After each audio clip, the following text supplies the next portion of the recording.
Hey everybody, welcome on a beautiful November 16th. It's a beautiful day. I'm Nick Webster in Brooklyn College Shoot in Los Angeles, and the Redskins have won against the dreadful New Orleans Saints. Colin, what's up, man?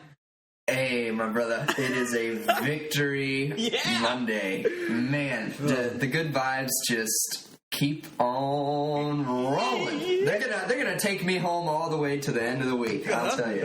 We're going to the Super Bowl! Not so much. Not so much at all. But man, that feels good, huh? Yeah, it feels fantastic. I feel like a new person today. I was in such a fantastic mood at work the rest of the day. I got to watch the whole game in the morning here, 10 a.m. Yep. And I went on in Trader Joe's, and busiest day of the year. I got to tell you, the lines were backed up all the way. I didn't care. I was cool, calm, and collected. Felt fantastic the entire day. Still feel great. Everything feels good when after a win. Like it seems like it's less cold outside. Yeah, let's talk about the offense a little, Nick. What are some of your takeaways from the offense here? Well, over 500 yards. That's what's it. How about Alfred Morris coming to light? We had talked about it a little earlier, Colin. You were talking about you loved seeing the dynamic of Matt Jones with Alfred Morris, with Thompson coming off. You said I want you to talk about. You're talking about Gruden seems to understand his running backs a little better. I thought he got into a real nice flow. I thought Gruden did a great job of really picking when to use those zone cutbacks with Alfred Morris, when to use a little more power with Matt Jones, and when to use the speed, when to use Chris Thompson to pull him in, because the running game was working. Yeah, they put up over 200 yards worth of rushing, which is more than they had the last 4 games combined. Kirk Cousins obviously had a career day, fantastic. Yeah. Gave the game ball to his dad, who has been battling cancer for the season. Wonderful story. But, I mean, if you could, let's not go into all the stats of Kirk Cousins. He just looks comfortable out there. He looked comfortable. Yeah, absolutely. Kirk looked poised. He's always had a quick release, and the problem with that has been the turnovers, which makes sense because he's ready to fire the ball out.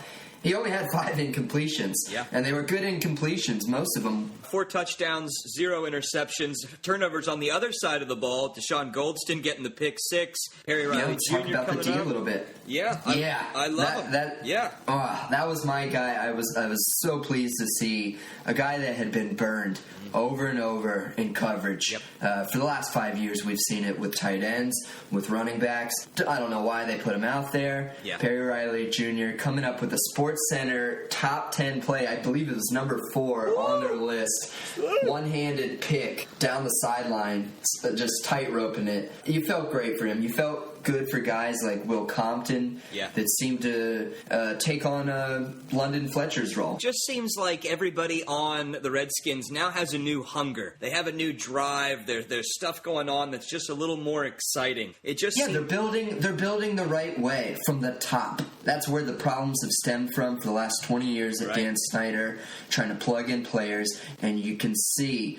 But there's a new sense of potential and a hunger in this team that we haven't seen before. Just the way you're talking about it makes me more hungry. Just to see the smiles on the faces on the sideline. Yeah. Chris Baker. Talk about a hungry man. Yeah. Let me see that Tootsie Roll and jelly. Jelly was a jiggling, baby. It was refrigerated and fresh. Oh, I loved it. I loved it. Hey, speaking of which, if you could take one guy you thought was the hungriest player out there that just had the drive, the passion, the leadership, give me your Nick's buffet player of the week. Wow. I gotta tell you, like my buffet buddy, huh? My buffet buddy who I'm taking. Yeah, let's do that. That sounds good. Okay, well, because a lot of times you go to a buffet, maybe you're taking a lady out to a buffet and she only gets like 1 plate of salad and like a corn on the cob, right? Yeah. That's not working. No. How am I You paid. Yeah. You're treating her $25 and she just bought a corn on the cob. $25 for corn? Get out of here. You're upset. I need somebody that's going to wreck that buffet. I want somebody to say, excuse me, would you guys actually leave? We can't afford to have you eat here anymore. And for that, I know that's happened to you. I know we've talked about him already in this, but I got to give it to Chris Baker just because he's disruptive. He's up front. He was supposed to come in as a backup. Yeah, he ended up getting a starting role. And I got to tell you, it seems even though he's not the captain, a lot of people feed off his energy, his enthusiasm. Absolutely. He's the one at the end of the game that's making fun of Kirk Cousins. You like that? You like that? And he's doing it with a sense of joy. It's not so much making fun, it's having fun with everybody. Yeah. And I like that. Yeah. You like that. That's become the rallying cry. I like that, too. Another funny story that came out from Sunday was that Pierre Garçon and Matt Jones actually, while on the field, found $15. $15 rolled from the crowd, and they found it, and they ended up splitting it. Which brings me to this idea, everything was going for the Redskins. Everything was bouncing kind of their way. Things were going well. The interception was negated by a penalty. If you had to have like a $15 player, like somebody that felt like you had just found $15, who would you give it to? Yeah, I'll tell you. My $15 player, I'll tell you who my $15 player is. There's a couple that I could have picked. Dustin Hopkins. Wow. Dustin Hopkins. Let's talk about the kicker. Okay. My boy from Florida State. Let's talk about him. I know I'm a little biased because I root for the Seminoles, but he has been the $15 player since he signed on. Dustin Hopkins, man, 4 of 4. Hit all his extra points. He's looked solid for us the last 3 or 4 games. It's nice. Other notables, maybe Jamison Crowder. Okay. I like honorable mention. Honorable mention. Mm-hmm. Definitely worth $15 though. Dustin Hopkins been a great addition. Let's talk about the upcoming schedule, right? We got some big games upcoming. I mean, every game's a big game for the Redskins now in this 4-5 season. Coming off a big win, it's kind of nice to do this. Maybe predict the final season record. Oh yeah. As opposed to last week after the Patriots were, know.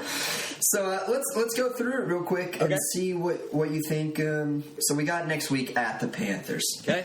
Give me a quick, maybe a score here. Not going to happen. Look, the Carolina Panthers aren't as good as their record indicates, but it is in Carolina. The Redskins are coming off a great win against the Saints. Porous, awful defense. If they can get it to keep it within a field goal or a single-score game and just don't get it done, I know we don't like to talk about moral victories, but I would say even if they lose, they're going to lose the game, but still can come out with a lot of positives. So they're sitting at 4-5 right now, 9 games played, 7 games to go in the books. They're home games against the Giants, Cowboys, they're at the Bears, home against the Bills, at the Eagles, and at the Cowboys to close it out. Where do you see their end record going? I know it's early. I know Kirk's up and down. Where you got them? Because of the up and down play, which seems to be turning into better, consistent play. It's a manageable schedule. Definitely, they could get there. They could get to the playoffs. Right now, it's okay. Take some time. Just really breathe through it. I know it's. I want to say 9-7 so badly. I want to say 9-7, but I'm going to put the Skins at 8-8 right now. I'm going to put them in 8-8, which would be a great improvement, and I hope the fan base can see at least the direction that we're headed in. Yeah, great. I mean, okay. Nick, you got a prediction here? I got a prediction. You know what? 8-8 sounds good to me. I could go 9-7, but Lord knows I could also go 6-10. So I think 8-8 is a good, happy medium. That's about as optimistic as I want to allow myself. I can't get hurt. Hey, Nick. Yeah. Let me ask you one thing as we get out of here. Great.